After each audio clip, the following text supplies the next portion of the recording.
नमस्कार, आप देख रहे हैं डॉक्टर साहिब, आपके साथ मैं हूं मुस्कान। दर्शकों, आजकल हम बहुत से ऐसे लोगों में देखते हैं कि उन्हें ज़रूरत से ज़्यादा चिड़चिड़ापन होता है, गुस्सा आता है। ये क्यों होता है, इसका कारण क्या है? इसी पे खास बातचीत करने के लिए आज हमारे साथ मौजूद है बिहार के जाने माने साइकेट्रिस्ट डॉक्टर राजेश कुमार। दर्शकों, आपको बता दें कि IGIMS में कार्यरत हैं। सर नमस्कार, बहुत बहुत स्वागत है आपका। सर, आजकल बहुत से ऐसे लोग हैं जिन्हें ज़रूरत से ज़्यादा गुस्सा आता है या फिर उनमें चिड़चिड़ापन सा होता है, छोटी छोटी बात पर चिढ़ जाते हैं। तो इसका कारण क्या है, मैं आपसे जानना चाहूँगी। देखिए, चिड़चिड़ापन एक लक्षण होता है। अब चिड़चिड़ापन कई बार सिचुएशनल होता है कि हमारी लाइफ में कुछ, जैसे कि मान लीजिए कि बीमारी हो गई या कुछ अनहोनी घटना हो गई, तो आप चिड़चिड़ा महसूस करते हैं, जिसको हम लोग कहते हैं इरिटेबिलिटी।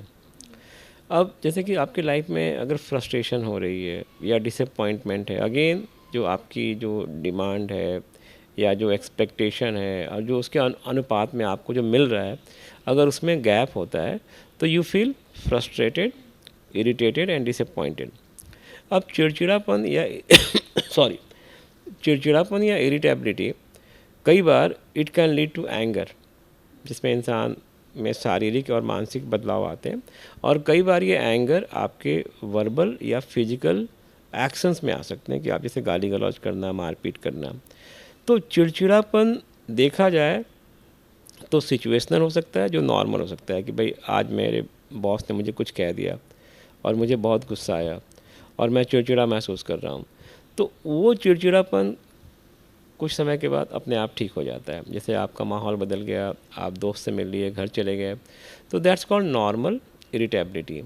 बट कई बार अगर इरिटेबिलिटी आपकी ज़रूरत से ज़्यादा हो या लंबे टाइम तक हो और आपके शारीरिक और मानसिक स्वास्थ्य को वो प्रभावित कर रही हो, तो कई बार वो एक बीमारी का रूप ले सकती है, जैसे अगेन डिप्रेशन या एंग्जाइटी। लेकिन इरिटेबिलिटी में अक्सर ये देखा जाता है कि इंसान एक तरह से वोल्केनो पे बैठा रहता है कि अगर थोड़ा भी किसी ने कुछ उसके विरुद्ध बात की तो वो बिल्कुल होता है ना कि ब्लास्ट कर जाता है। तो irritability is a symptom, can be because of many normal जो सिचुएशंस होती हैं, और कई बार irritability can be a sign of mental illness. जब बात हम गुस्सा की करते हैं तो आजकल हम देखते हैं, चाहे वो ऑफिस की बात करें, घर में बात करें, कई बार ऐसा लोग देखते हैं कि गुस्से में बहुत कुछ कर जाते हैं, फिजिकली वर्बली गाली देना या फिर किसी को मारना। तो ये सब मतलब क्या, आप इस पे क्या कहना चाहेंगे? देखिए, अगेन इरिटेबिलिटी में क्या होता है कि जो आपकी जो मानसिक क्षमता होती है, सोचने समझने की क्षमता, वो कॉम्प्रोमाइज़ हो जाती है। तो उस पीरियड में क्या होता है कि जो आपकी जजमेंट होती है एक कंट्रोल करने की अपने इमोशंस पे, वो कम हो जाती है। तो उसमें क्या होता है कि आप physically you can be impulsive या verbally you can be impulsive, जिसमें होता है ना कि किसी को मारना, पीटना या गाली गलौज करना। तो आपका कंट्रोल, जो आपका एक कॉग्निटिव कंट्रोल होता है, वो लॉस हो जाता है। अक्सर आपने देखा होगा लोग एंगर में किसी का नुकसान करते हैं, कई बार एंगर में किसी का मर्डर भी करते हैं।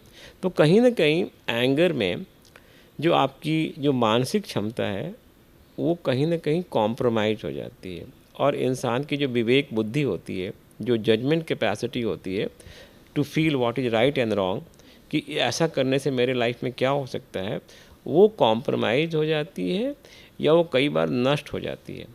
और उसके प्रभाव में आके इंसान कुछ ऐसी चीज़ें कर बैठता है जिसके लिए उसको ज़िंदगी भर पछताना पड़ता है। तो अक्सर हम लोग कहते हैं, अगर आप बहुत लंबे टाइम तक अगर आप इरिटेबल हैं तो definitely you should consult a psychologist और अ साइकियाट्रिस्ट, और you can even discuss with your friends, I can say. मैं हमेशा कहता हूँ कि जब भी आप लाइफ में ऐसा कुछ हो तो सबसे पहले आप मन की बात को शेयर करें अपने फ्रेंड से, ग्रुप में। हो सकता है कि उसकी प्रॉब्लम का सॉल्यूशन वहीं निकल जाएगा। अगर नहीं निकलता है तो then second option, you can definitely go and visit psychologist. अगर उससे बात नहीं बनती है तो at the third plane you can visit a doctor, psychiatrist who can treat you. But never ignore your mood.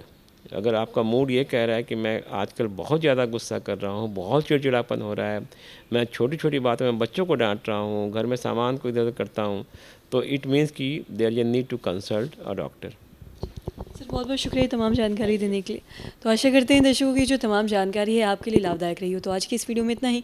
अगर आपने अब तक हमारे चैनल को सब्सक्राइब नहीं किया तो तुरंत कर ले, साथ ही हमारे फेसबुक पेज को लाइक करें। वीडियो देखने के लिए आपका धन्यवाद।